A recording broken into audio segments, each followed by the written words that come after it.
ҳафтаи равон олимону муҳаққиқон дар Академияи миллии илмҳои Тоҷикистон дар ҳамоиши соли байналмилалии ҳифзи пиряхҳо ва арзёбии илмии равандҳои криосфера роҳҳои коҳиш додани обшавии пиряхҳоро баррасӣ намуданд.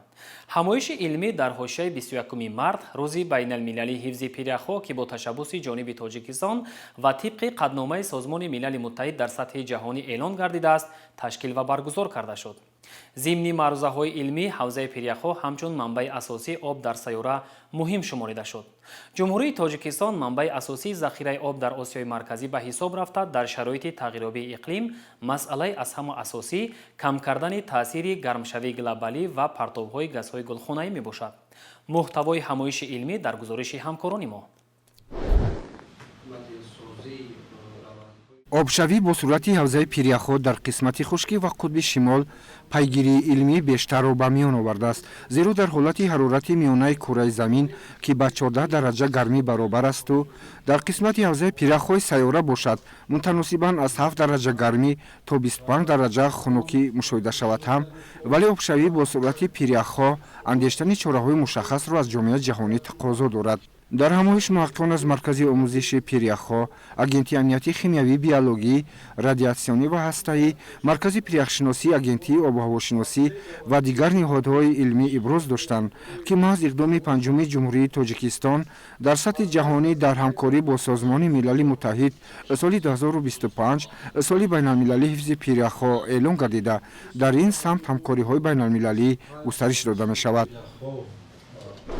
умуман омӯзиши пиряхҳо, омӯзиши ҳолати криосфера, алоқамандии зич бо илмҳои гидрометеорология, ба илмҳои геофизика, ба илмҳои геология бисёр алоқамандии зич дорад. бинобар ҳамин дар якҷоягӣ омӯзиш гузаронидани ҳолати криосфера дар на фақат дар ҷумҳурӣ, балки дар тамоми минтақаҳои ҷаҳон аллакай ин гӯё ки ҳамбастагии ҳамкорӣ дар ин самт ва инчунин омода намудани маводи муфассал оиди ҳолати кунунӣ ва нақши ояндаи онҳо барои наслҳои оянда ва барои истифодаи захираҳои обӣ. дар ҳамоиш тадбирҳои ҷумҳурии Тоҷикистон ҷиҳати таъсиси ниҳодҳои илмӣ, озмоишгоҳҳои муҷаҳҳаз, махсусан молекулярии изотипӣ, баромадани силсилаи экспедитсияҳо ба ҳавзаи пиряхҳо, пурра гузаштан ба иқтисоди сабз ва татбиқи стратегияи миллии кишвари сабз омилҳои муҳим дар ин самт арзёбӣ гардид.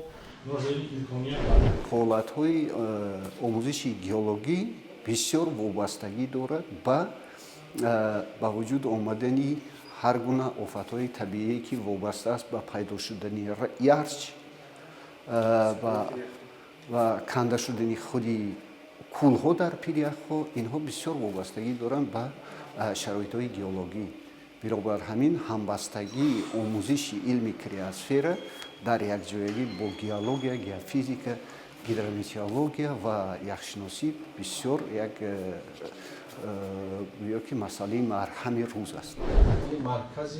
муҳаққиқон дар ҳамоиш натиҷаи омӯзишҳои 5 соли охирро ҷиҳати коҳишёбии сатҳи пиряхҳо баррасӣ намуда, роҳҳои кам кардани хавфҳои эҳтимолиро пайгирӣ намуданд. ҳамчунин ба таври васеъ омӯхтани манбаъҳои пиряхҳои зеризаминӣ ва роҳҳои истифода аз он натиҷагирӣ карда шуд. Криосфера ин қабати яхбастаи замин, гляциология бошад, яъне ки қабати яхбастаи заминро илм дар бораи қабати яхбастаи замин. илме ки қабати яхбастаи заминро меомӯзад гляциология меномад, яъне ки илми пиряхшиносӣ. ин илм ҳам бошад бисёр як илми нав мебошад дар соҳаи табиатшиносӣ ва гузарондани корҳои илмии таҳқиқотӣ дар ин соҳа бисёр мушкил ва маблағталаб мебошанд. пешниҳоди шашуми ҷониби Тоҷикистон, яъне ки 10 соли амал барои илмҳои криосфера, ин ҳам бошад таваҷҷӯҳи олимони сатҳи ҷаҳониро ба омӯзиши илмҳои криосфера, яъне ки қисматҳои Арктика ва Антарктика равона месозад. вобаста ба ин пешниҳод олимони соҳа метавонанд ки таҳқиқотҳоро дар ин раванд бештару хубтар гардонанд ва яъне ки гӯшаҳои дурдасти кураи заминро таҳти омӯзиши илм фаро бидиҳанд. иштирокчиён роҳҳои амалигардонии даҳсолаи байналмилалии илмҳои криосфераро дар роҳи омӯзиш ва татбиқи назарияҳои илмиро баррасӣ намуда, ҳамчунин омодагии ниҳодҳои илмиро ба конферонси ҷаҳонии ҳифзи пиряхҳо, ки моҳи майи соли ҷорӣ дар ҷумҳурии Тоҷикистон дар ҳошияи раванди оби Душанбе баргузор мегардад, муҳокима намуданд.